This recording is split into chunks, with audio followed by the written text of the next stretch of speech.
ብፅዕት እያሉ ፍጥረት ያመሰግኑሻል ድንግል። በተከበረው መጽሐፍ ብፅዕት ይሉኛል እንዲል ትብልት ስለሆንኩ እኔም እታጠቃለሁ ላንቺ ሳልታክት ፊትሽ ልቁም ልቤን አበርቺ። ብፅዕት እያሉ ፍጥረት ያመሰግኑሻል ድንግል።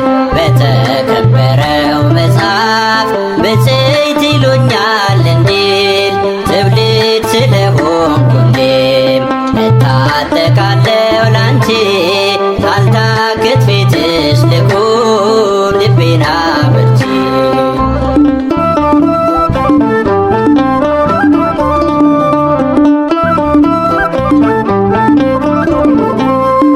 እነሆ የጌታ መልአክ ተልኳልና በፊትሽ ሰግዶ አንቺን አብስሯልና።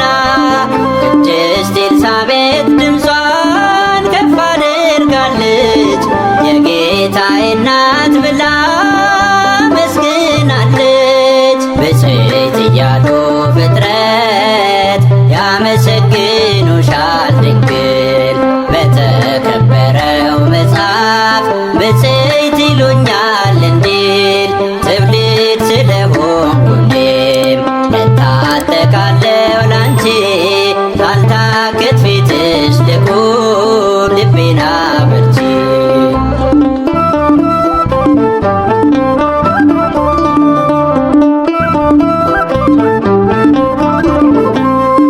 የሙሴ ጽላት ድንግል ያሮን ክህነቱ የአቤል የዋህት የሴት ነስንነቱ የኢያሱ ሐውልት ንጽሕት የሳሙኤል ሽቱ የይስሐቅ ማዛ የአብርሃም እንግድነቱ። ብፅዕት እያሉ ፍጥረት ያመሰግኑሻል ድንግል። በተከበረው መጽሐፍ ብፅዕት ይሉኛል እንዲል ትብልት ስለሆንኩ እኔም እታጠቃለሁ ላንቺ ሳልታክት ፊትሽ ልቁም ልቤን አበርቺ።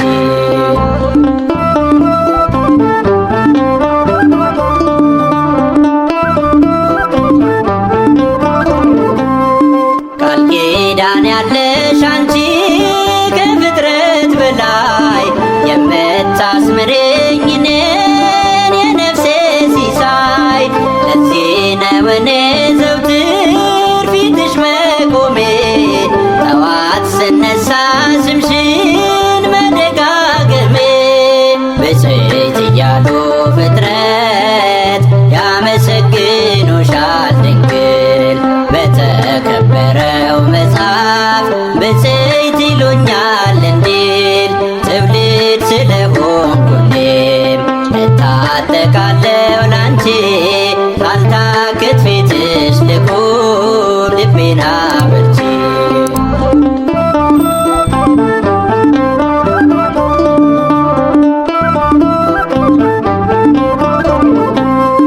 ትውልድሽ ሆንኩኝ አንቺን ብፅዕት እንድልሽ ስለ ዳንኩ እኔ ድንግል በቃል ኪዳንሽ።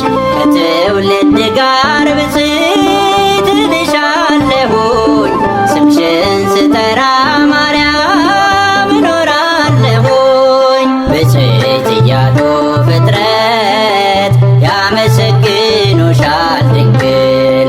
በተከበረው መጽሐፍ ብፅዕት ይሉኛል እንዲል ትብልት ስለሆንኩ እኔም እታጠቃለሁ ላንቺ ሳልታክት ፊትሽ ልቁም ልቤን አበርቺ። ብፅዕት እያሉ ፍጥረት ያመሰግኑሻል ድንግል። በተከበረው መጽሐፍ ብፅዕት ይሉኛል እንዲል ትብልት ስለሆንኩ እኔም እታጠቃለሁ ላንቺ ሳልታክት ፊትሽ ልቁም ልቤን አበርቺ።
Yeah.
የዛሬን መጎኔን እንጂ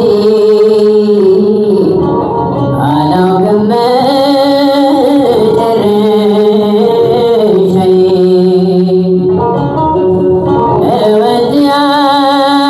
እወድሃለሁኝ ብዬ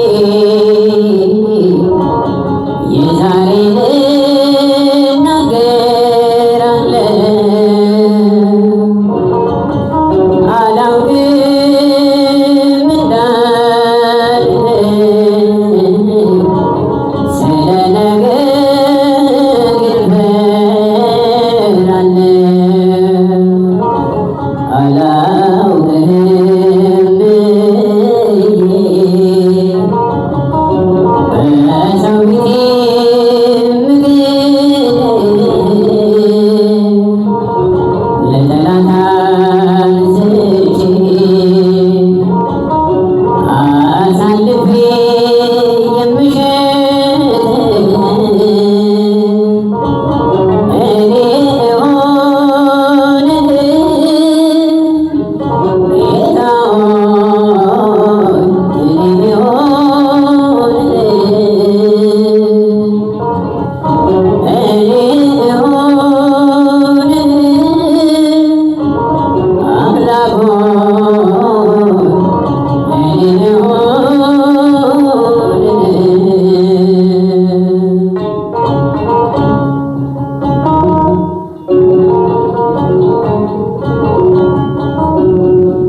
ስንቴ አድያጎ ኮቼ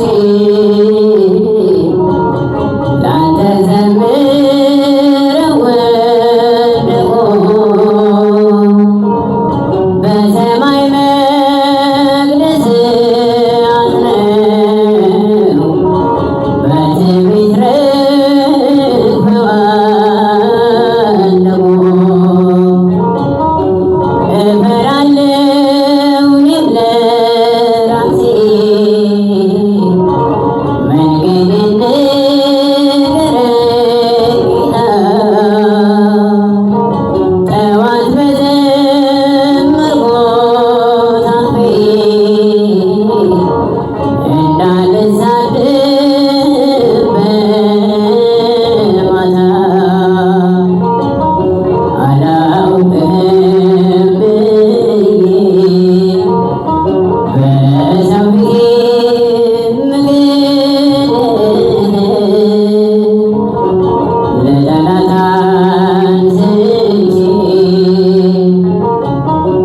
አሳልፌ የምሰጥ እኔ እሆንልህ ጌታ ሆይ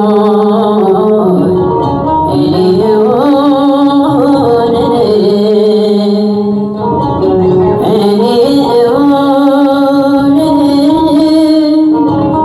አባት ሆይ እኔ እሆንልህ።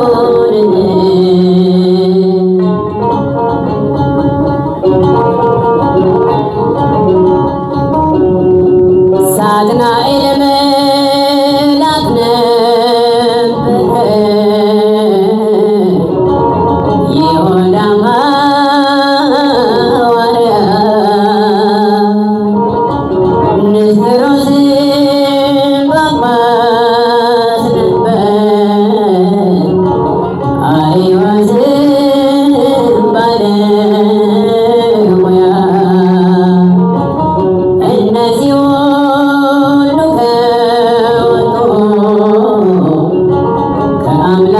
ከአምላካቸው ጉያ ደካማ ለሆንኩትማ የት ይሆን የመገኛ?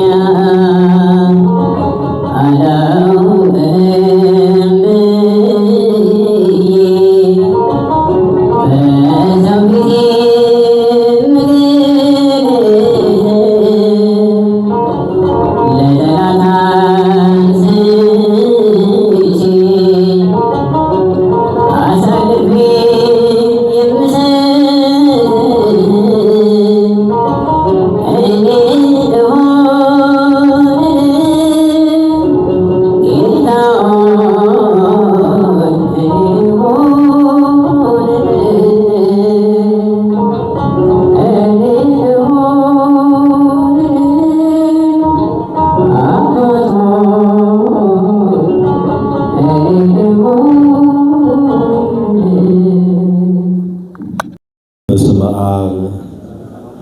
ወወልድ ወመንፈስ ቅዱስ አሐዱ አምላክ። ምእመናን አባቶች አሜን። ምእመናት እናቶች፣ ወንድሞች፣ እህቶች፣ ሕፃናትም ጭምር በኃያሉ በልዑል እግዚአብሔር ስም ፍጹም በሆነ ሰላምታ ሰላም እላችኋለሁ። እንደምን ዋላችሁ? እንደምን ዋላችሁ? እንደምን ሰነበታችሁ? አሜን። ምሕረትና ቸርነት የባህሪው ገንዘቡ የሆኑለት ልዑል እግዚአብሔር በምሕረቱና በቸርነቱ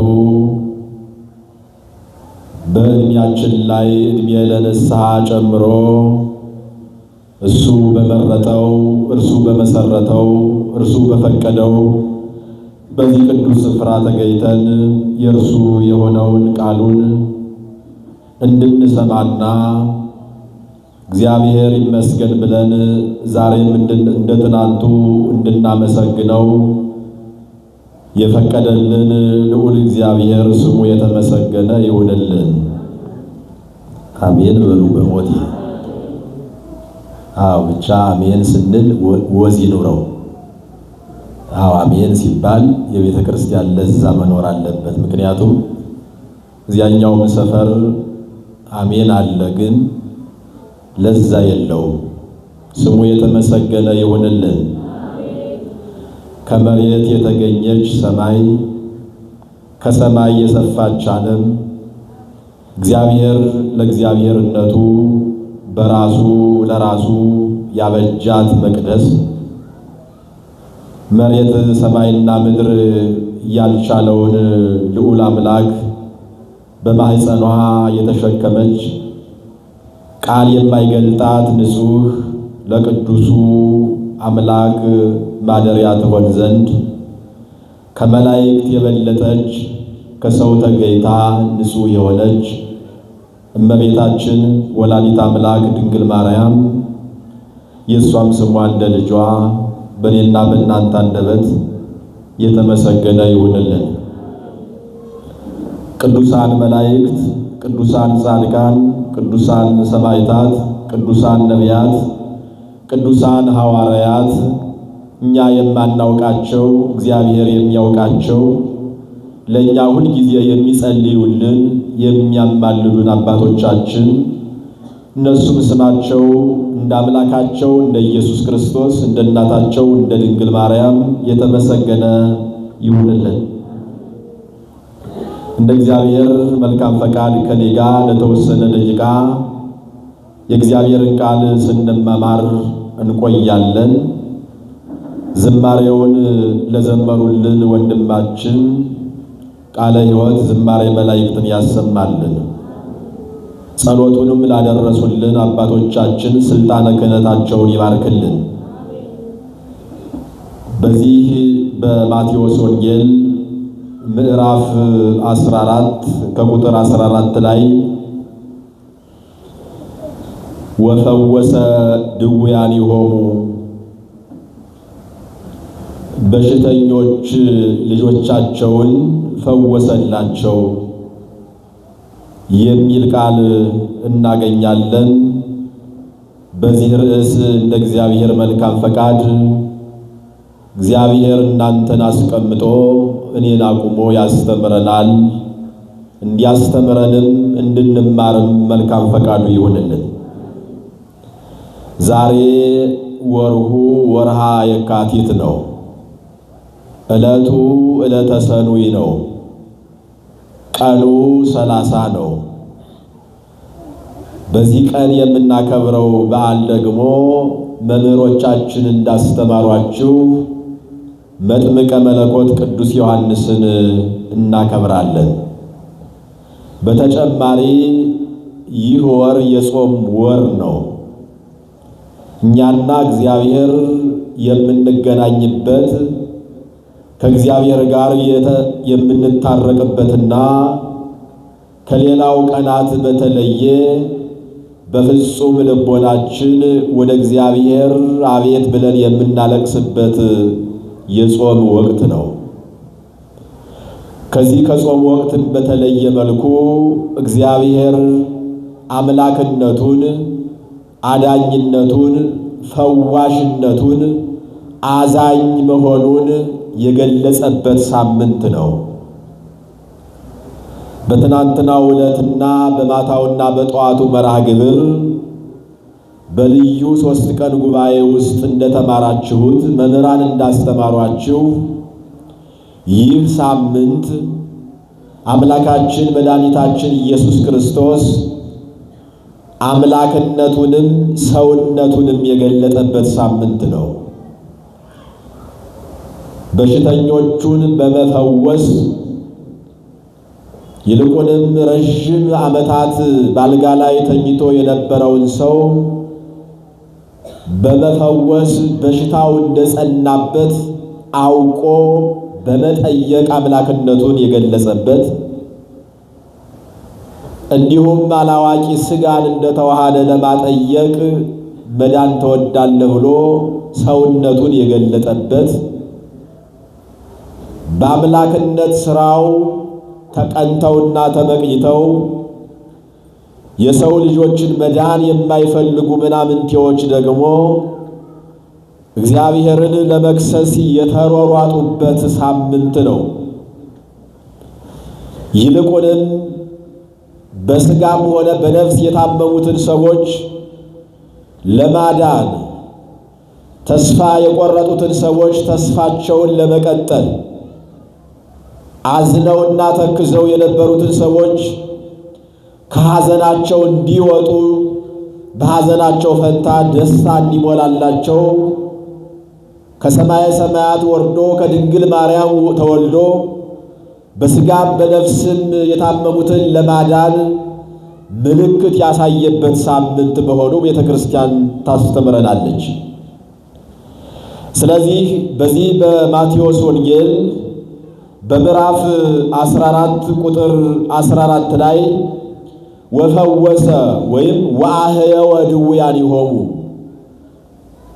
ደዌያቸውን ወይም በሽታቸውን ወይም የልጆቻቸውን በሽታ አይቶ ተመልክቶ ፈወሰላቸው ወይም አዳነላቸው የሚል አንዲት ሐረግ አረፍተ ነገር እናገኛለን። ይህን ቃል ወይም ይህ ርዕስ ከዛሬው በዓል ከመጥምቀ መለኮት ቅዱስ ዮሐንስ ጋራም የተገናኘ ነው። እንዲሁም በዚህ ሳምንት ከሚነገረው፣ ከሚሰበከው፣ ከምንማረው በሽተኞች የዳኑበት ሳምንት ነውና ከዚህም ጋር የተገናኘ ነው። እንደ እግዚአብሔር መልካም ፈቃድ አጠር ባለ ደቂቃ ውስጥ እነዚህን ነገሮች እናያለን። ዛሬ መጥምቀ መለኮት ቅዱስ ዮሐንስ ከሰማዕታት በላይ፣ ከጻድቃን በላይ፣ ከሐዋርያት በላይ፣ ከነቢያት በላይ፣ ከካህናት በላይ፣ ብዙ ከሚነገርላቸው ሰዎች በላይ ብዙ ያልተነገረለት ግን ጥቂት ተነግሮለት ብዙ ሥራ የሠራው መጥምቀ መለኮት ቅዱስ ዮሐንስ ይታሰባል። የካቲት 30 ቀን አንገቱ ወይም ከአንገቱ በላይ ያለው የራስ ቅሉ ከ15 ዓመት በኋላ ከጠፋችበት ከተደበቀችበት ቦታ የተገኘችበት ዕለት ነው። የዮሐንስ ራስ ማለት ነው። የማን ራስ አልኋችሁ? የዮሐንስ ራስ ቅል። የትኛው ዮሐንስ ነው? እስኪ ጮክ ብላችሁ ንገሩኝ። ቃለ ሕይወት ያሰማችሁ። መጥምቀ መለኮት ቅዱስ ዮሐንስ የማይዳሰሰውን አምላክ የዳሰሰ አንድነትን፣ ሦስትነትን በጆሮውም ያየ በዓይኑም ያየ በጆሮውም የሰማ ክርስቶስ የመሰከረለት መጥምቀ መለኮት ቅዱስ ዮሐንስ ዛሬ እናስበዋለን። ዮሐንስ በብዙ ቦታ ላይ በመጽሐፍ ቅዱስ ውስጥ ተጠቅሷል። በዋናነት በማቴዎስ ወንጌል ምዕራፍ 3 ላይ እንዴት እንዳስተማረ፣ የት እንዳስተማረ፣ ትምህርቱ ምን እንደሚመስልና ከትምህርቱ በኋላ ክርስቶስን እንዳጠመቀው በማቴዎስ ወንጌል ምዕራፍ 3 ላይ የእሱ ስብከትና በማቴዎስ ወንጌል ምዕራፍ 4 ላይ ክርስቶስን እንዳጠመቀው ተገልጿል። በሁለተኛ ደረጃ እሱን ካጠመቀው በኋላ ክርስቶስ ወደ ከተማ ገብቶ ወደ መንደር ገብቶ ሰውን ሰብስቦ ሲያስተምር ክርስቶስ በሱ እጅ ከተጠመቀ በኋላ አልቦ ዘያብዮ ለዮሐንስ መጥምቅ እምትውልደ አንስት እናቶቻችን ወይም ሴት ልጆች ከወለዷቸው ከሔዋን ጀምሮ እስካሁኗ እስከ ከኤልሳቤጥ እናት ጀምሮ በኋላ ወይም ከሔዋን ጀምሮ እስከ ኤልሳቤጥ እናት ድረስ ያሉ እናቶች የወለዷቸው ልጆች ወይም ሰዎች ዮሐንስን የሚበልጥ የለም ብሎ በማቴዎስ ወንጌል ምዕራፍ 11 ቁጥር 6 ላይ መስክሮለታል። ስሙ በጉልህ ይታያል እዛ ላይ። እንግዲህ እናታችን ቅድስት ድንግል ማርያምንም እናቶቻችን ናቸው። ሐና ናት የወለደቻት። እና አቡነ ገብረ መንፈስ ቅዱስንም የወለዱ እናቶች አሉ። ነገር ግን ሴቶች ከወለዷቸው ሰዎች ዮሐንስ መጥምቅን የሚበልጥ የለም ያለው ጌታ የእሱን እናት አይመለከትም። የክርስቶስን እናት ማናት?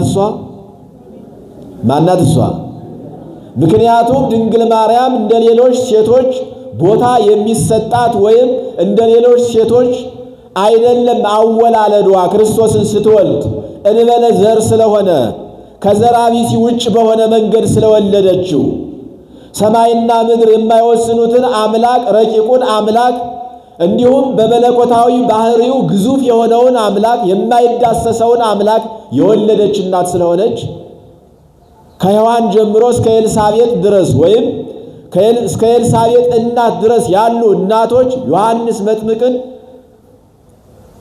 የሚበልጥ የለም እነሱ ከወለዷቸው ሰዎች ብሎ የተናገረው እመቤታችን ድንግል ማርያምን አይመለከትም። በሶስተኛ ደረጃ በሉቃስ ወንጌል ምዕራፍ 1 ከቁጥር 18 ላይ እንዴት እንደተወለደ ከማን እንደተወለደ እናት አባቱ የማንን ድምፅ ሰምተው እንደወለዱ እርሱን ከመውለዳቸው በፊት እጅግ አዝነው ተክዘው ይኖሩ እንደነበረ አባቱ ካህን እንደነበረ ዘካርያስ ካህን እንደነበረና ሁል ጊዜ አዘውትሮ ጠዋት ሌሊት ለሰዓታት ጠዋት ለኪዳን ለአገልግሎት በወቅቱ ለሚደረሰው ጸሎት ማለት ነው። ኪዳን ክርስቶስ ካረገ በኋላ የተሰጠ ትምህርት ነው። ነገር ግን በኦሪቱ ሕግ እንደ ኦሪታውያን ጠዋት ቤተ መቅደስ እየሄዱ ከሚያገለግሉት ካህናት በፍቅር በትሕትና በንጽህና በቅድስና በብቃት በንቃት የሚያገለግል ካህን እንደነበረ ዘካርያስ ይናገራል በሉቃስ ወንጌል ምዕራፍ 1 ቁጥር 18 ላይ። ስለዚህ አልፎ ይህንን ለማሳየት ያህል አነሳውላችሁ እንጂ መጥምቀ መለኮት ቅዱስ ዮሐንስ በብዙ ቦታ ላይ ታሪኩ ተነግሯል። ወደ ዛሬው ታሪክ እንምጣ። መጥምቀ መለኮት ቅዱስ ዮሐንስ ይህንን ርዕስ በሽተኞቹን ፈወሰላቸው ወይም ፈወሳቸው የሚል ሐረግ እናገኛለን በዚህ በማቴዎስ ወንጌል ምዕራፍ 14 ቁጥር 14 ላይ። ይህንን መቼ ነው የፈወሳቸው? እንዴት ነው የፈወሳቸው? ይሄ ሳምንት የፈውስ ሳምንት ነው ብያቸዋለሁ። በነገራችን ላይ የፈውስ ሳምንት ስላችሁ ከእነንተና ጋር እንዳታዛምዱብኝ። የፈውስ ፕሮግራም የሚባል አለ አይደል? በእነንተና ሰፈር ማለት ነው አይደል? በእነስም አይጠሩ ሰፈር ቤተ ክርስቲያን ግን የፈውስ ፕሮግራም ቀን ተቆጥሮ አይደለም። ያንተ ምንነት ያንተ ማንነት ንጹህ ሆነ ከመጣ በንስሐ ተዘጋጅተህ ከመጣን እግዚአብሔር ሁል ጊዜ ይፈውሳል። ሲፈውስ በቀጠሮ አይደለም፣ በማይክሮ ሰከንድ ውስጥ ይፈውሳል። ቀጠሮ ሳይሰጥ ጊዜ ሳይሰጥ ያልጋ ቁጥር ካርድ ሳያወጣ ወይም ሳይሰጥ ነገ ተመልሰና ሳይል እኛ ንጹሃን ሁነን ከቀረብ በማይክሮ ሰከንድ ሽርፍራፊ ውስጥ እግዚአብሔር ይፈውሳል። ተመልከቱ። ስለዚህ የፈውስ ሳምንት የሚሉ እነንትና ዝም ብለው ነው። ይሄንን ለመታሰቢያ ያህል በዚህ በአራተኛው ሳምንት ከእሑድ እስከ ቅዳሜ እስከ መጪው ቅዳሜ ድረስ መጻጉዕ በሚባለው ስያሜ ድውያንን የፈወሰበት ክርስቶስ 3 ዓመት ከ3 ወር ሲያስተምር ብዙ በሽተኞችን ፈውሷል። እንደ ሰማይ ከዋክብት እንደ ምድር አሸዋ የሚበዙ ለቁጥር የሚያዳግቱ በሽተኞች ተፈውሰዋል። እነዚያ በአንድ ላይ ተሰብስበው የሚታሰቡበት ሳምንት ስለሆነ እንጂ እግዚአብሔርማ ትናንትና ሲፈውስ ነበር፣ ዛሬም ይፈውሳል፣ ነገም ይፈውሳል። ከአዳም ጀምሮ እግዚአብሔር አንድነቱ ከሶስትነቱ ሶስትነቱ ከአንድነቱ ሳይለይ ሳይነጠል ሁልጊዜ ከኛ ጋር ነው፣ ይፈውሳል። ያው የሥጋ በሽታ ሳይሆን የነፍስንም በሽታ ይፈውሳል። እውነት ሐሰት ምእመናን? አዎ። ስለዚህ አምላካችን መድኃኒታችን ኢየሱስ ክርስቶስ እነዚህ ሰዎች የት ነው የፈወሳቸው? ዛሬ ያነሳሁት ርዕስ እንደሚታወቀው መጥምቀ መለኮት ቅዱስ ዮሐንስ ለ6 ቀን በግዞት ቤት ከተቀመጠ በኋላ ወይም በእስር ቤት ማለት ነው፣ በሰባተኛው ቀን ከእስር ቤት አውጥተው መጥምቀ መለኮት ቅዱስ ዮሐንስን እነ ሄሮድስና መሰሎቹ አንገቱን ቆርጠውታል። መቼ ነው የተቆረጠው? አንገቱ የተሰየፈው ወይም የተሰዋው ወይም ሰማዕትነት የተቀበለው መቼ ነው? መስከረም 2 ቃልት ያሰማልን። የወንጌል ቦታ ነው አውቃለሁ። ይህ ቦታ ሁላችሁም በንቃት ነው የምትመልሱልኝ። አመሰግናለሁ። መስከረም 2 ቀን ማን ነው የቆረጠው? አሉ ቆራጮች። ማን ነው ያስቆረጠው? ሄሮድስ ነው። በምን ተቆረጠ? በዝሙት ምክንያት ነው። በተራ ነገር ምክንያት በሚቀር ነገር ክቡር የሆነው የሰው ልጅ ያውም መጥምቀ መለኮት ቅዱስ ዮሐንስ ሰው በሌለበት ሰው ሆኖ የተገኘ የመጀመሪያው ሰማዕት የአዲስ ኪዳንና የብሉይ ኪዳን መሸጋገሪያ ድልድይ ካህንም ሰማዕትም ጻድቅም ነቢይም ሐዋርያም ባይታዊም የሚባል ብዙ ነገር ያለው እግዚአብሔር የመሰከረለት መጥምቀ መለኮት ቅዱስ ዮሐንስ እሱን ነው የቆረጡት መስከረም 2 ቀን በተራ ምክንያት። ዛሬ ብዙ መጥምቀ መለኮት ቅዱስ ዮሐንስን የመሰሉ ሰዎች አንገታቸው እየተቆረጠ ነው አይደል? አዎ። በምን ምክንያት? በእምነታቸው ምክንያት። አንተው ኦርቶዶክስ ስለሆነ የዓይንህ ቀለም አላማረኝም በሚል ብዙ እህቶቻችን ወንድሞቻችን እግዚአብሔር የሚያውቀው እኛ የማናውቀው በየቀኑ የሚረግፉ ኦርቶዶክሳውያን አሉ። መልካሙን ነገር ያምጣልን። እንዲህ ለሚያደርጉ ሰዎችም ልቦና ይስጣቸው። እጅግ ያሳዝናል። በእኛ ዘመን ዘመነ ሰማዕታት ብለን የምንናገርበት ዘመን ነው። በ325 በ330 በ340 እና በ300 እስከ 400 ክፍለ ዘመን የነበረው እንዲህ ነበረ። ኦርቶዶክሳውያን በያሉበት ይሳደዳሉ፣ ይገደላሉ፣ ይታረዳሉ። በግዞት ቤት በወህኒ ቤት ይገቡ ነበር። ያ በዘመነ ሰማዕታት ለ40 ዘመን ከ200 አጋማሽ ክፍለ ዘመን ጀምሮ እስከ 400 ባለው ለ150 ዓመታት ያክል ኦርቶዶክሳውያን እንደዚሁ ይጨፈጨፉ ነበር። ግን ብዙዎቹ እየበዙ ቤተክርስቲያን አለች፣ ኦርቶዶክሳውያን አሉ፣ ስማቸው አለ፣ በክብር ሲጠራ ይኖራል። ቤተክርስቲያንም አለች፣ አባቶችም አሉ፣ ሊቃውንትም አሉ። ቤተክርስቲያን ትቀጥላለች። እግዚአብሔር ዘላለማዊ ነው፣ የእሱም ልጆች ዘላለማዊ ያደርጋቸዋል። እነዚያ ግን ለጊዜው ሰይፍና ስለት ሲያነሱ የነበሩ ዛሬ የሉ። እውነት አስት አዎ ለጊዜው ጉልበት ኑሮን፣ ስልጣን ኑሮን፣ ገንዘብ ኑሮን፣ ሰይፍ ኑሮን፣ በእጃችን የምንተማመንበት ኑሮን ድሃውን ምስኪን ልናርደው ወይም ደግሞ ጉዳት ልናደርስበት እንችላለን። በበነጋው ግን እኛም ተከታዮች ነን። ያውም በከፋ አሟሟት፣ ያውም በነፍስም በስጋም ተጎድተን። መጥምቀ መለኮት ቅዱስ ዮሐንስ ወንጌል ስላስተማረ፣ በእምነቱ ስለጸና፣ ስለ ክርስቶስ ስለመሰከረ፣ ይልቁንም ዝሙትን ስለተጸየፈ፣ ዝሙት ነው የወንድምን ምሽት አታግባ ብሎ ሄሮድስን ስለዘለፈው፣ በዚህ ምክንያት ዕጣት ተቀስሮበት ጥርስ ተነክሶበት ይኖር ነበር።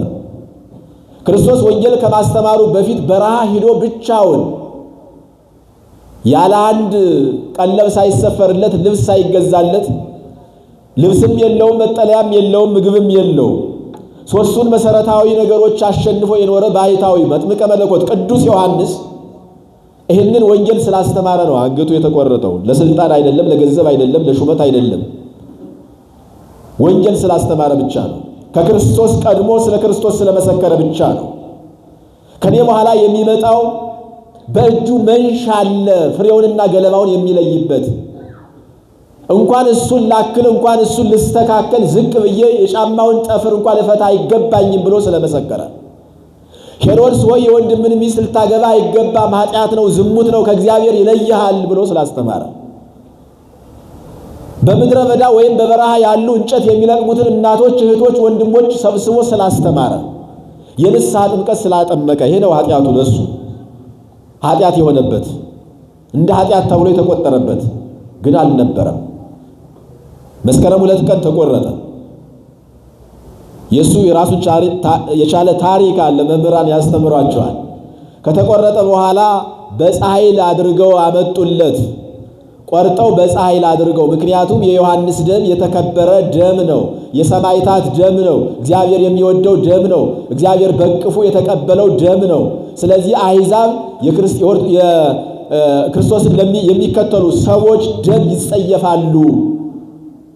ስለዚህ በፀሐይል ያዙት ይላል። ውስጠ ምስጢሩ ግን የተቀደሰው ደም የተከበረው ደም የዮሐንስ ደም በማንም በኃጢአት በቆሸሸ እጅ እንዳይነካ አድርጎ እግዚአብሔር በፀሐይል እንዲይዙ አደረጉት። በፀሐይል እንዲይዙ ያንን ራሱን በፀሐይል ወይም በወጭት ወይም በሰሃን ነገር ማለት ነው። ፀሐይል የሚባለው ሰሃን በሱ እንዲይዙ አደረገ እግዚአብሔር በውስጠ ታዋቂነት በምስጢር ማለት ነው። ምክንያቱም ቅዱሱ ከርኩሱ ጋር አንድ አይደለምና።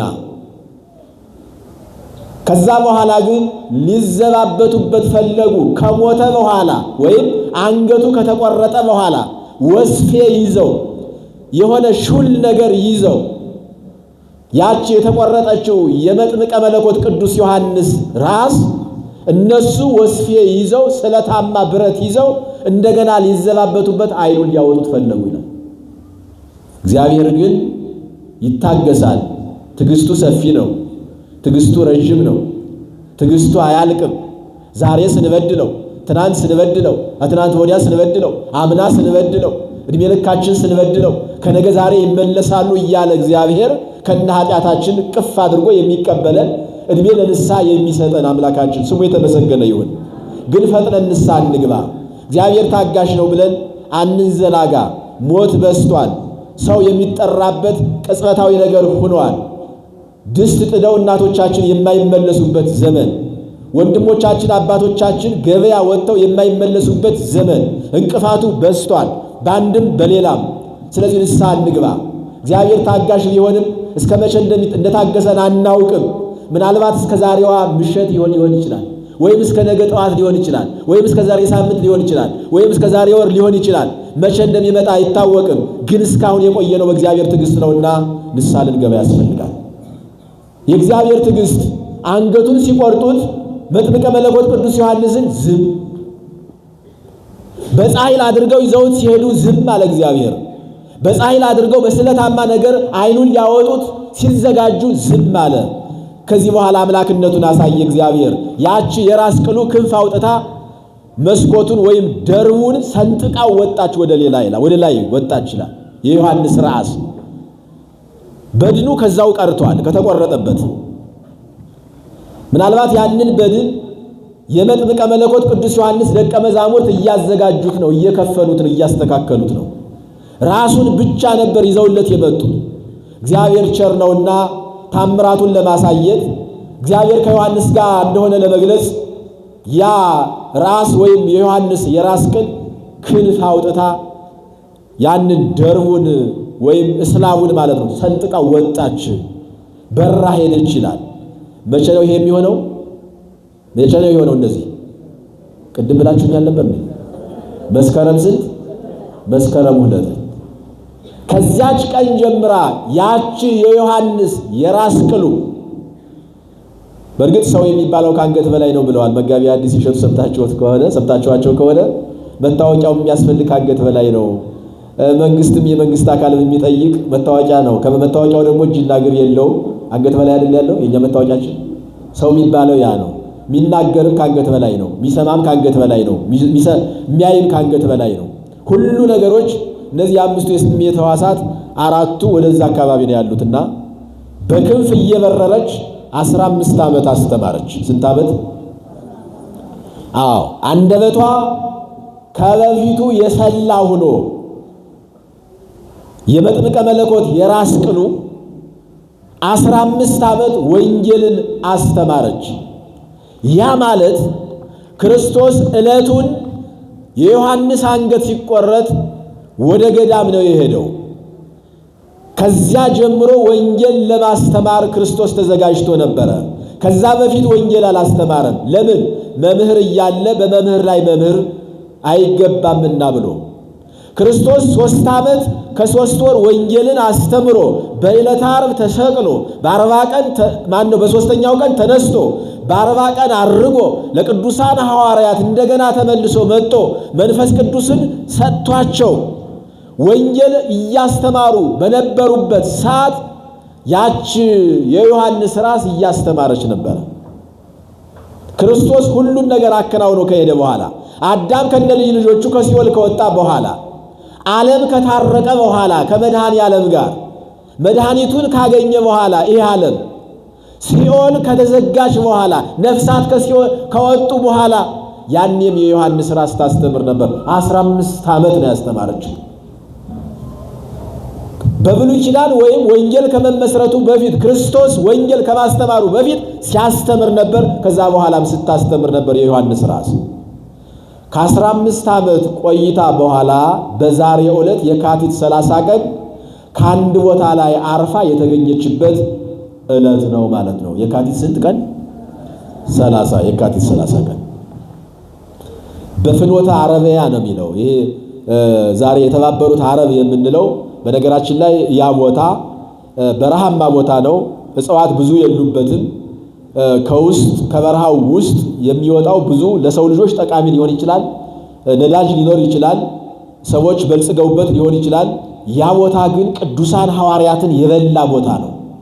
ብዙ ሰማዕታት ያለቁበት ቦታ ነው። ዛሬ አረብ የምንለው አካባቢ እነ ፋርስ፣ እነ ባቢሎን ወይም እነ ኢራቅ፣ እነ ኢራን የምንላቸው እነ ፓኪስታን የምንላቸው እነ ኩዌት፣ እነ ባህሬን፣ እነ ሳውዲ አረቢያ የምንላቸው ሀገራት ከእስራኤል ዙሪያ ያሉት በወዲያ እስከ አውሮፓ ድረስ ይደርሳል የሐዋርያት ጉዞ ማለት ነው።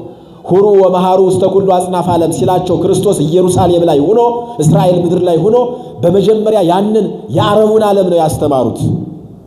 እስከ ቱርክ፣ እስከ ግሪክ ድረስ፣ እስከ ፋርስ ባቢሎን ድረስ፣ እስከ ሮም ድረስ ሂደው አስተምረዋል። ያ ቦታ ዛሬ ስታዩት እጽዋት ያልበቀለበት ከውስጥ ነዳጅ የበዛበት ሰዎች የበለጸጉበት ፍቅር የሌለበት እምነት የሌለበት ክርስቶስ የማይሰበክበት እርስ በርሱ የሚባሉበት ቦታ ሆኗል። የሰማዕታት ደም ነዋ፣ ይፈርዳል የሰማዕታት ደም። ስለዚህ የዮሐንስ ራስ የተገኘችበት በዚህ በአረብ ምድር ውስጥ ነው ወድቃ የተገኘች በበረሃው ውስጥ። ሁለት ነጋዴያን ወይም ሁለት ምእመናን ይላቸዋል አልፈው ሲሄዱ አገኟት። እንደ ዕንቁ ስታበራ የዮሐንስን ራስ አግኝተው በክብር የቀበሩበት ዕለት ነው ዛሬ። በክብር የቀበሩበት የዮሐንስን ራስ የካቲት 30 ቀን። ታዲያ ርዕሳችን ከዚህ እንዴት ያገናኘዋል? ወደ ርዕሳችን እንምጣ። ክርስቶስ በዚያን ወቅት ዮሐንስ መጥምቅ መሞቱን ወይም መገደሉን ወይም መታረዱን መቆረጡን በሰማ ጊዜ ደቀ መዛሙርቱ የዮሐንስ ደቀ መዛሙርት መጥተው ለክርስቶስ ነገሩት ይላል። በዚህ ወንጌል ላይ ነው የምናገኘው። በማቴዎስ ወንጌል ምዕራፍ 14 ከቁጥር 11 ጀምራችሁ ስታነቡ ታገኙታላችሁ። ክርስቶስ ሰማ። የማንን ሞት? የመጥምቀ መለኮት ቅዱስ ዮሐንስን ሞት። እርሱ ያለ ገሊላ ወይም መንደር ከተማ ውስጥ ነበረ። መጥተው ሲነግሩት አቋርጦ በባህር በመርከብ ወይም በጀልባ ሆኖ ወደ በረሃው ወደ ገዳም ሄደ ይላል። ወደ ገዳም ሄደ። ጾም የጾመ የት ቦታ ነበረ? 40 ቀን የጾመው ገዳም ነው ወይም ቆሮንቶስ ገዳም። ዛሬም ይህ ይታሰባል።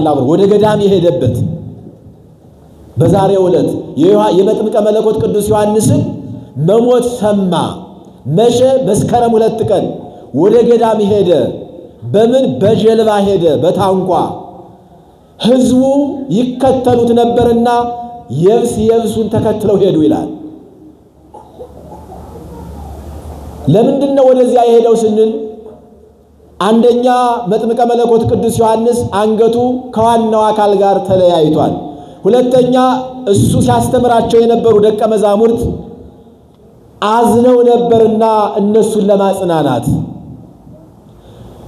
መጥምቀ መለኮት ቅዱስ ዮሐንስ ወንጌል ያስተምራቸው ነበርና ያንኑ ወንጌል ለማስተማር። ሶስተኛ በዚያ በምድረ በዳ የነበሩ የመጥምቀ መለኮት ቅዱስ ዮሐንስን ወንጌል ወይም አገልግሎት ይናፍቁ የነበሩ ጉባኤው እንዳይፈታና ከዮሐንስ የበለጠ መምህር ከዮሐንስ የበለጠ ታላቅ የባህሪ ጻድቅ የሆነ ክርስቶስ ዮሐንስንም የፈጠረ ሰው እንዳለ ለማስረዳት ምእመናን ተስፋ እንዳይቆርጡ ይልቁንም ደግሞ መጥምቀ መለኮት ቅዱስ ዮሐንስ ያፈራቸው ደቀ መዛሙርት ተስፋ ቆርጠው ወደ ነበረ ግብራቸው እንዳይመለሱ እነሱንም ለማስተማር ወደ ገዳም ሄደ። ሰው በሌለበት ሰዓት አንድ ሰው አዝኖ ስታገኙ በመከራው ላይ መከራ አትጨምሩበት። ምእመናን ቤተሰቡ በሐዘን ሲለይ 2 ቀን 3 ቀን ድንኳን ውስጥ መቀመጥ ብቻ በቂ አይደለም። እውነት አስብ። ወይም የድር ግዴታ ስላለብን ሂደን 2 ቀን 3 ቀን ወይም ምን ይለኛል ጎረቤት የሞተውማ ሙቷል ቋሚ ምን ይለኛል ብለን አንሂድ። እንደዛ አይደለም አካሄዱ። እስከ መጨረሻው ድረስ በሰውነት ለመርዳት በጉልበት በሐሳብ በገንዘብ ለመረዳዳት ነው መሄድ ያለባቸው። ለአንድ ሳምንት ለ3 ቀን ወይም ለ1 ወር መሆን የለበትም መደጋገፉ። በእምነቱ እንዲበረታ በእምነቱ እንዲጸና ቤተሰቡ እንዳይበተን ሌላ እምነት እንዳይከተል በኢኮኖሚ ችግር አይዞህ የሚለው ሰው ስላጣ ከእምነቱ ወጥቶ እንዳይሄድ ማበረታታት ያስፈልጋል፣ ማጠንከር ያስፈልጋል። ጌታ እኮ የሚያስተምረን ይሄንን ነው። መጥምቀ መለኮት ቅዱስ ዮሐንስ ከደቀ መዛሙርቱ ሲለይ ኢየሱስ ክርስቶስ ግን አብሯቸው ለመሆን ከከተማ ወደ ገዳም ሄደ ይላል። በዚህ ሰዓት ሕዝቡ ብዙ ጥያቄ አለውና የብሱን ተከተሉት ይላል። ሕዝቡ ማንን ነው የተከተሉት? ክርስቶስን። ብዙ ጥያቄ አለባቸው። በሽተኞች አሉ፣ ሐዘንተኞች አሉ። እጅግ ሁል ጊዜ የሚያዝኑ የሚያጽናናቸው ሰዎች የሞሉበት ከተማ ስለነበረ ገሚሶቹ ደግሞ ተርበው ነበርና ክርስቶስ እያበረከተ ስለሚያበላ እንበላለን ብለው ስልጣን ይሰጠናል ብለው ብዙ ሰው ይከተለው ነበርና ተሰሚነት አለውና በብዙ ምክንያት 5 አይነት ጥያቄ ይዘው ተከትለውት ሄዱ ይላል። ወንጌል ሊማሩና ተምረው የተከተሉትማ እንግዲህ እናውቃለን። ስንት ናቸው? ከ5000 ሰው መካከል ስንት ሰው ነጥሮ የወጣው? 120 አይደለም? 120 5000 የምንለው በነገራችን ላይ የ5 ገበያ ሕዝብ ይከተለው ነበር ይላል። ይሄ እንደው ተጣርቶ 1 ቀን 3 ቀን ጥያቄያቸው እስከሚመለስ ድረስ ከዋለበት ጠይቀው እየሄዱ ትምህርቱን ሰምተው ታምራቱን አይተው ተመልሰው 2 ቀን 3 ቀን ጉባኤ ላይ የተሳተፉት ናቸው። ለ3 ዓመት የተከተለው ሕዝብ 5000 አይደለም፣ የ5 ገበያ ሕዝብ አይደለም፣ እጅግ ብዙ ነው።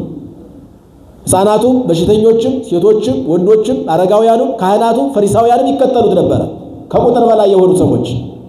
እነዚህ ግን ከከተማ ወደ ገዳም ሄደ ክርስቶስ ሲሏቸው እሱ በመርከብ ወይም በጀልባ ስለሄደ እነሱ በየብስ በኩል በእግር ተከትለውት ሄዱ።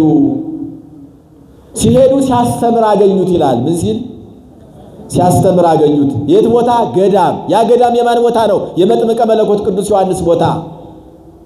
6 ወር ያስተማረበት ቦታ፣ ስለ ክርስቶስ የመሰከረበት ቦታ፣ አስተምረህበታል ተብሎ የተያዘበት ቦታ፣ ደቀ መዛሙርትን ያፈራበት ቦታ፣ ስለ ጥምቀት ግንዛቤ የሰጠበት ቦታ ነው ያ ቦታ። ስለዚህ ያ መፈታት የለበትም ብሎ ክርስቶስ ሄዶ እዚያ ሲያስተምር ሕዝቡ አገኛቸው ይላል። አገኙት፣ አዘነላቸው ይላል። ምን አላቸው? አዘነላቸው። ተከትለውት ስለመጡ አዘነላቸው። እሱ በጀልባ ነው የሄደው፣ እነሱ በእግራቸው የተከተሉት። ራራላቸው ይላል። የመጀመሪያው አዘነላቸው ማለት በነፍሳቸው ተጎድተዋልና በኃጢአት ውስጥ ናቸው ያሉና ወንጌል ለመስማት ሳይሆን ጥያቄያቸው ምድራዊ ጥያቄ ይዘው እንደመጡ በአምላክነቱ ተረድቷልና አዘነላቸው። ራራላቸው የሚላቸውን ደግሞ ቃሉን ሰምተው ለሚመለሱት ነው የራራላቸው። ከዛሬ ጀምሮ ኃጢአት አልሰራም ንስሐ ገባለሁ ብለው ሰንቀው ለመጡት ራራላቸው። ከበሽታዬ ቢያድነኝ፣ ተርቤያለሁ ቢያበላኝ፣ ጥያቄን ቢመልስልኝ ተመልሼ ወደ ከተማ ሄዳለሁ፣ ዓለማዊ ሥራ እሰራለሁ፣ ኃጢአት እሰራለሁ ብለው በውስጣቸው አንግበው የመጡትን ሰዎች ግን አዘነላቸው። በዚህ በሉቃስ ወንጌል የሆሳዕና ወንጌል ሲነበብ ሰምታችኋል። ወሶበርያ ለሀገር በከየላቲ ላይልሃ እግዚአብሔር አምላክ ሀገሪቷን ከተማዋን ባያት ጊዜ አለቀሰላት ይላል። ክርስቶስ በዚህ ምድር ላይ 2 ጊዜ አልቅሷል። በለበሰው ሥጋ ከድንግል ማርያም በነሳው ሥጋ 2 ያልቅሷል። ንገሩኝ እንጂ 2 ያለቀሰ። አንደኛው ልቅሶ ዘካርያስ ሲሞት ማን ነው? አልዓዛር ሲሞት ቃለ ሕይወት ያሰማል መምህራችን። አልዓዛር ሲሞት አለቀሰ። በ2 ምክንያት አለቀሰ። አንደኛው ልቅሶ ቤተዘመድ ናቸውና ቤተዘመድ መሆናቸውን ለመግለጽ የእመቤታችን ቤተዘመዶች ናቸውና ዝምድናውን ለመግለጽ አለቀሰ። ሁለተኛው ልቅሶ ሰዎች ክርስቶስ እያለ ማስነሳት የሚችለው አምላክ እያለ በተለይ ማርታና ማርያም የማርታ እህት ወንድማችን ሞተ ብለው ሲጠይቁት የሚያስነሳው አምላክ አጠገባቸው መሆኑን ባለማወቃቸው አለቀሰ። በብዛት ክርስቶስ አለቀሰ የሚለው የእኛን ማንነት ኃጢአታችን እያየ ክፋታችን እያየ ተንኮላችን እያየ ያለቅሳል። ፍጡሩ ሲጎዳ የፈጠረው ፍጥረት ሲጎዳ ይወድምና በንፍር ውሃ ሲቃጠሉ እንዲቃጠሉ አይፈልግም። በእሳት እንድንቃጠል አይፈልግም። ለክብር ተፈጥረን ለሐሳር እንድንሄድ አይፈልግም። በቀኝ እንድንቆም ተፈጥረን በግራ እንድንቆም አይፈልግም። እንደ መላእክት ተፈጥረን እንደ ምድራውያን ፍጥረታት እንድንሆን አይፈልግም። እንደ ሰው ተፈጥረን እንደ እንስሳት ስንሆን ያለቅሳል እግዚአብሔር። እንደ ሰው ማሰብ ሲሳነን እንደ እንስሳት ስናስብ እግዚአብሔር ያለቅሳል። የተከበረን የሰው ልጅ በሥላሴ አርአያና አምሳል የተፈጠረን ሰው አጋድመን ስናርደው ያለቅሳል። ለሞተው አይደለም የሚያለቅሰው፣ ለአራጁ ነው የሚያለቅሰው። ወዮለት ለዚያ ሰው የሚለው ለሚያርደው ነው፣ ክፋት ለሚሰራው ነው፣ ተንኮል ለሚሰራው ነው፣ ምቀኝነት ላለበት ሰው ክርስቶስ ያለቅሳል። ወሶበርያ ለሀገር በከየላቲ ላይልሃ ከተማዋን አይቶ አለቀሰ እግዚአብሔር። ሁለተኛው ልቅሶ ይሄ ነው። አንደኛው የአልዓዛር፣ ሁለተኛው ከተማዋን አይቶ ያለቀሰው የሳር ቤት ስለሆነ ጭቃ ቤት ስለሆነ ድንጋይ ቤት ስለሆነ ወይም ፎቁ ስላላማረ ወይም በጎሰቆለሽ ከተማ ህዝቦች ስለሚኖሩ አይደለም ያለቀሰው። እዚያች ከተማ ውስጥ ኃጢአት የሚሰራባት ቦታ ስለሆነች፣ በከተማዋ ውስጥ ወንጀል ስለሚሰራ፣ ክርስቶስ ስለተረሳ፣ ጣዖት ስለሚመለክ ከተማዋን አይቶ አለቀሰ ማለት የከተማዋን መብራት ብልጭልጭታ ባለመኖሩ አይደለም። በከተማዋ ውስጥ የሚኖሩ ሰዎች ኃጢአት ስለሰሩ አለቀሰላቸው ይላል እና ክርስቶስ እነዚህ ሰዎች ከገሊላ ወይም ከከተማው ተከትለውት ወደ ገዳም ሲመጡ አዘነላቸው፣ ራራላቸው ይላል። ለንስሐ የተዘጋጁትን ራራላቸው፣ ይቅር ለማለት ተዘጋጀ ክርስቶስ። ወይም ይቅር እንደሚላቸው አወቀ፣ ደስም አለው። ሥጋዊ ጥያቄ ጠይቀው ግን ተመልሰው ኃጢአት ውስጥ ለሚገቡት ግን አዘነላቸው ይላል። እንግዲህ ከመጥምቀ መለኮት ቅዱስ ዮሐንስ ወደ ገዳም የሄደው የእሱ ራስ ስለተቆረጠች ነው። ደቀ መዛሙርቱ መጥተው ስለነገሩት አብሯቸው ሊያጽናናቸው ነው የሄደው። ወዲያው ሕዝቡ ተከትለውት መጡ። ከመጡ በኋላ አዘነላቸው፣ ራራላቸው። ይህም ብቻ አይደለም፣ ወአህየወ ሎሙ ድውያኒሆሙ በሽተኞቹን አንጠልጥለው ይዘው የመጡ ነበር። በእግራቸው የሚሄዱትን እየደገፉ በእግራቸው ደግፈዋቸው አምጥተዋቸው ነበር። በእግራቸው የማይሄዱትን አዝለው ቤተሰብ ያለው እንደ መጻጉዕ ያልሆነ አስታማሚ ያለው ወገን ያለውን አዝለው ተከትለው መጥተው ነበር። ግማሹ ተርቦ ነበር፣ ግማሹ አዝኖ ነበር፣ ግማሹ በበሽታ ይሰቃይ ነበር። አይነ ስውራን ነበሩ፣ ለምጻሞች ነበሩ፣ የሚጮሁ ነበሩ፣ ከሰው ጋር የሚታገሉ ነበሩ፣ በብረት ተይዘው በገመድ ታስረው ሰው የማይችላቸው ሰዎች ነበሩ። እነሱን ሁሉ አዝለው አንጠልጥለው ክርስቶስን ተከትለው ገዳም ይሄዱ እንዲፈውስላቸው ማለት ነው። እርሱም አይቶ ዝም አላለም፣ አዘነላቸው፣ ራራላቸው፣ ፈወሰላቸው ይላል። ስሙ የተመሰገነ ይሁንልን። ይህ ሁሉ የሚታሰበው በዚህ ሳምንት ነው። የፈውስ ሳምንት ያልኋችሁ የክርስቶስን አዳኝነት፣ የክርስቶስን ፈዋሽነት፣ የክርስቶስን ርኅሩህ መሆኑን፣ ቸር አምላክ መሆኑን፣ ማእምረ ኅቡዓት መሆኑን፣ ደዌ በእኛ ውስጥ እንደ ጸናብን የሚመለከት አምላክ መሆኑን፣ ለመዳን ዝግጁ እንድንሆን ክርስቶስ እንደሚጠብቅም ጭምር የምንገልጽበትና የምናስተምርበት ሳምንት ነው ያልኳችሁ ለዚህ ነው። ስለዚህ እነዚህ ሰዎች ተከትለው መጣው ጉዳያቸውን አግኝተው ተመልሰው ወደ ከተማ ይሄዳሉ፣ እዚያው ይቀርዋሉ።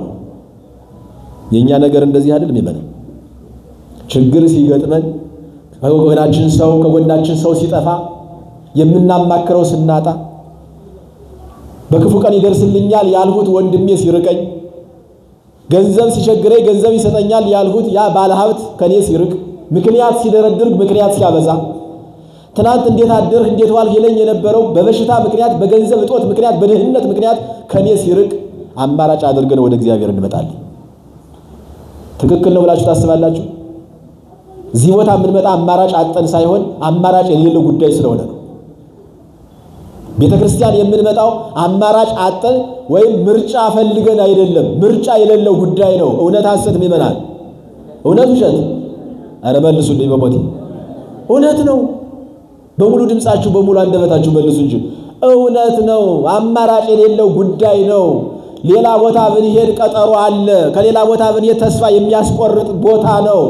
ከሌላ ቦታ ብንሄድ በኃጢአት ላይ ኃጢአት በሐዘን ላይ ሐዘን የሚጨምር ቦታ ነው። ይህች ቅድስት ቤተክርስቲያን በደሙ የተዋጀች በደሙ የተመሰረተች ዘላለማዊት ሕያዊት ሰማያዊት የሆነች ቦታ ግን አማራጭ የሌላት ጉዳይ ነው። ወደሱ የምንቀርበው አማራጭ አድርገን ሳይሆን አማራጭ የሌለው ስለሆነ ነው። ሲኖረንም ሳይኖረንም ስናገኝም ስናጣም ስንታመምም ስንድንም ወደሱ ቦታ የምንመጣ ሁል ጊዜ ነው ወገኖች። ጠዋትም እንመጣለን፣ ቀንም እንመጣለን። ጠዋት ለኪዳን፣ ሌሊት ለሳታት፣ ቀን ለቅዳሴ፣ ማታ ለወንጌል እንመጣለን ደግመን ደጋግመን። አማራጭ አጥተን አይደለም፣ አማራጭ የሌለው ጉዳይ ስለሆነ እውነት ውሸት? አዎ። እነዚህ ሰዎች ግን ጥያቄያቸውን አቀረቡ፣ አዩ። ክርስቶስ አወቀ፣ በአምላክነቱ የውስጣቸውን ምንነት አወቀ። እሱ ግን ለመታዘብ በሽተኞችን ፈወሰላቸው። የሚገርማችሁ በጀርባ ታዝሎ የመጣው ቀጥ ብሎ እንደ መጻጉዕ አልጋ ባይሸከምም ከወንድሞቹ ከጓደኞቹ ከዘመዶቹ ጋር ተመልሶ ወደ ከተማ ሄደ። ክብርና ምስጋና ለአምላካችን ይሁን። በእውነት ደስ ብሎት ሄደ። ታዝሎ የመጣው እየተመራ መጥቶ የነበረው አይኑ እያየ ተመልሶ ወደ ከተማ ሄደ። ግን ሂዶ በዚያው ነው የቀረ። የሚያሳዝነው ይሄ ተመልሶ አልመጣም። በውድ ባንመጣ በግድ መምጣታችን አይቀርም። በሁለት እግራችን ባንመጣ በአራት ሰዎች ተሸክመው መምጣታችን አይቀር። እውነት አስብ። እንጊዜ በራሳችን ፈቃድ እንምጣ ምእመናን። ሰዎች በአራት ወይም በአልጋ ወይም በቃሬዛ ወይም በሚያምር በ100 በ200 በ500 ሺህ ብር በተዘጋጀ ሳጥን ከመምጣታችን በፊት በሁለት እግራችን እግዚአብሔርን እያመሰገን ብንመጣ ይሻላል እና በውድ ሳይመጡ ቀርተው ሰዎች ችግራቸውን ያራግፉና ችግራቸው ሲርቅላቸው ወይም ሲወገድላቸው እግዚአብሔር አንድ ቀን እንኳን ከዓመት አንድ ቀን ከሳምንት አንድ ቀን ሊያመሰግኑት ፈቃደኞች አይደሉም። ግድ የለም ይመጣሉ። ነገ በሰዎች ተከበው በአስከሬን መልክ ይመጣሉ። ወልደ ማርያም ተብለው ይመጡ የነበረ አስከሬኑ መጣ ይባላሉ። መጀመሪያ ግን እግዚአብሔር ደስ የሚለው ገብረ ማርያም ወለተ ማርያም ገብረ እግዚአብሔር ወለተ ማርያም መጡ መጣች ብንባል ነበር ጥሩ። እነዚህ ሰዎች በረሃ ድረስ የሄዱ ለካ ለስጋዊ ፍላጎታቸው ነው፣ ስለታመሙ ነው። ጥሩ ነው፣ አድነኝ ማለት መልካም ነው። ነገር ግን በዚያው ቀሩ ነው የምላችሁ። ብዙ ሰው ይከተለው የነበረ ነጥሮ የወጣ ከነ ቅዱስ ጴጥሮስ ጀምሮ 36ቱ ቅዱሳት አንስት 72ቱ አርድእት 12ቱ ሐዋርያት 120 ቤተሰብ ብቻና ብቻ ነው።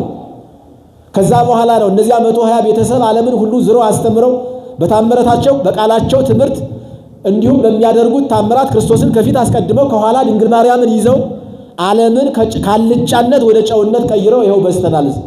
አምላካችን እግዚአብሔር ስሙ የተመሰገነ ይሁንልን። መጥምቀ መለኮት ቅዱስ ዮሐንስ የምናከብረው ዛሬ 15 ዓመት የራስ ቅሉ ካስተማረች በኋላ የተገኘችበት ዕለት ነው ብያቸዋለሁ። ክርስቶስ ከዚህ ጋር የተያያዘው የዛሬው የፈውስ ሳምንትም ስለሆነ እነዚያ ሰዎች ከከተማ መጥተው ጌታ በመጥምቀ መለኮት ቅዱስ ዮሐንስ ሐዘን ምክንያት ወደ ገዳም ቢሄድ የአምላክነቱን ሥራ ከከተማ ወደ ገዳም ሂዶ የፈወሰበት ሳምንት ወይም ደግሞ በሽተኞች የተፈወሱበትና ክርስቶስ አዳኝነቱን አምላክነቱን የገለጸበት ሳምንት ስለሆነ ዛሬም ነገም ከነገ ወዲያም እስከ ቅዳሜ ድረስ በእንዲህ አይነት ዙሪያ በበሽተኞች ዙሪያ ወይም በሽተኞች እንዴት እንደፈወሱ ክርስቶስ እንዴት እንደፈወሰ እነ ቅዱስ ጳውሎስ እንዴት እንደፈወሱ ሐዋርያት እንዴት እንደፈወሱ አባቶች ካህናት እንዴት እንደፈወሱ የምንማማርበት ሳምንት ስለሆነ ነው ይሄንን ያነሳሁት። መጥምቀ መለኮት ቅዱስ ዮሐንስና ወልደ ነጎድጓድ ቅዱስ ዮሐንስን ለይታችሁ ደግሞ እንድታውቁ በዚሁ አጋጣሚ ለነገራችሁ ፈልጋለሁ። አንዱ የኔቢጤ መምህር ነው። እንግዲህ በመስኮት ይምጣ በበር ይምጣ አላውቅም። አንድ ቦታ ላይ ቦታውን አልነገራችሁምና በዚሁ አጋጣሚ ልንገራችሁ። እዚህ በዮሐንስ ወንጌል ምዕራፍ 10 ላይ ስለ እረኞች ሲናገር ክርስቶስ ሁለት አይነት እረኞች አሉ። አንደኛው በበር የሚገባ፣ ሁለተኛው በየት ነው የሚገባ ነው ያለው? እስቲ ጮህ ብላችሁ ንገሩ። በመስኮት የሚገባውን መምህር ነው ክርስቶስ የሚወደው ወይስ በበር የሚገባውን? ቃለ ሕይወት ያሰማልን። በመስኮት የሚገባው መምህር የዲያብሎስ የግብር ልጅ ነው። በበር የሚገባው ደግሞ የክርስቶስ ተከታይ ነው፣ ትክክለኛ ሐዋርያት ነው። በርና መስኮት ምንድነው ካል ቃሉን የተማረ የተመራመረ ያስተማረ አንድነትን ሶስትነትን ፈትፍቶ የሚናገር ማለት ነው። በመስኮት የሚገባው ደግሞ ሳይማር የሚያስተምር የሥላሴን እንኳን አንድነት ሶስትነት በአግባቡ ጠንቅቆ የማያውቅ ምዕመናንን የሚያደናግር እዚህ ነው ሲሉት እዚያ የሚል እዚያ ነው ሲሉት እዚህ የሚል ልብሱ ብቻ መምህር የሆነ አንደበቱ ብቻ መምህር የሆነ ነገር ግን ቃሉን የማያውቅ ማለት ነው። በመስኮት የገባ ብዙ ትንታኔ ያለው እና በመስኮት የገባ መምህር ይመስለኛል። እኔ በበር የገባ ይመስለኝና ከአንድ ቦታ ላይ እንደዚሁ ወንጌል ፕሮግራም ሆኖ